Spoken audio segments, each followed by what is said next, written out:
লঙ্কার ঝাঁঝে চোখে জল মধ্যবিত্তের। কলকাতার বিভিন্ন বাজারে 200 টাকা কিলো দরে বিক্রি হচ্ছে কাঁচা লঙ্কা। জেলার বাজারগুলিতেও লঙ্কায় হাত দিতে ভয় পাচ্ছেন সাধারণ মানুষ। সাহস করে যাঁরা কিনছেন তাদের ব্যাগের এক কোণে শোভা পাচ্ছে গুটি কয়েক লঙ্কা। পরিস্থিতি সামলাতে বিহারের কাটিহার ও কোচবিহারের হলদিবাড়ি থেকে আরও বেশি করে কাঁচা লঙ্কা কলকাতায় আনার কথা সোমবারই মহাকরণে জানান মুখ্যমন্ত্রী। কাঁচা লঙ্কার উৎপাদনটা একটু কম। কাঁচা লঙ্কা দুটো জায়গায় মেনলি হয়, একটা হলদিবাড়ি আর একটা হচ্ছে দক্ষিণ 24 পরগনা।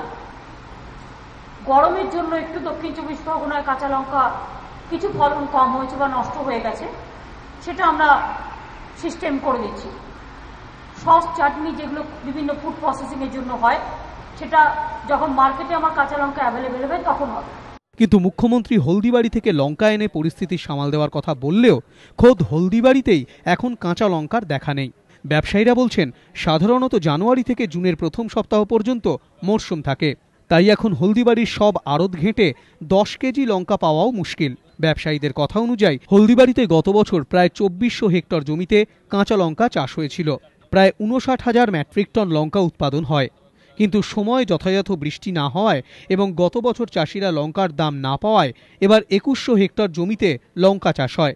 গতবারের তুলনায় প্রায় 18,000 মেট্রিক টন কম কাঁচা লঙ্কা এবার উৎপাদন হয়েছে। ফলে কলকাতায় কাঁচা লঙ্কা পাঠানোর সম্ভাবনা প্রায় নেই বলেই দাবি হলদিবাড়ির ব্যবসায়ীদের। লঙ্কার মরশুমটা আপনার 15 দিন আগে শেষ হয়ে গেছে। এখান থেকে লঙ্কা লোড হওয়ার কোনো সম্ভাবনাই নেই আর কি। এই হচ্ছে কথা। মরশুম যদি শেষ হয়ে যায় তাহলে আমাদের কিছু করার থাকে না আর কি। মরশুম যদি থাকতো তাহলে আমরা এখান থেকে লঙ্কা লোড করে আমরা পাঠিয়ে দিতাম। হলদিবাড়িতে এখন লঙ্কার কোনো সিজন নাই, এখানকার ক্রপ খতম।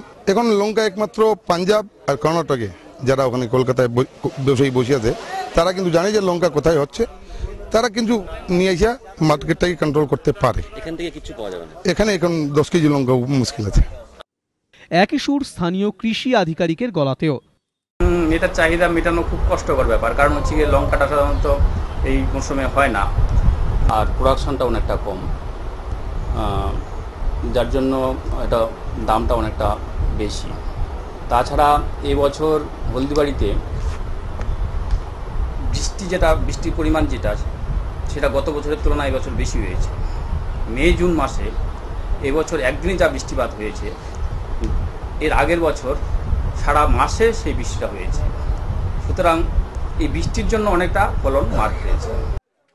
হলদিবাড়ির ব্যবসায়ীদের পরামর্শ, বর্তমানে রাজ্যে যা পরিস্থিতি তা সামলাতে পাঞ্জাব, কর্ণাটক ও বিহার থেকে কাঁচা লঙ্কা আমদানি করতে পারে রাজ্য সরকার। রাজা চট্টোপাধ্যায়, এবিপি আনন্দ, হলদিবাড়ি।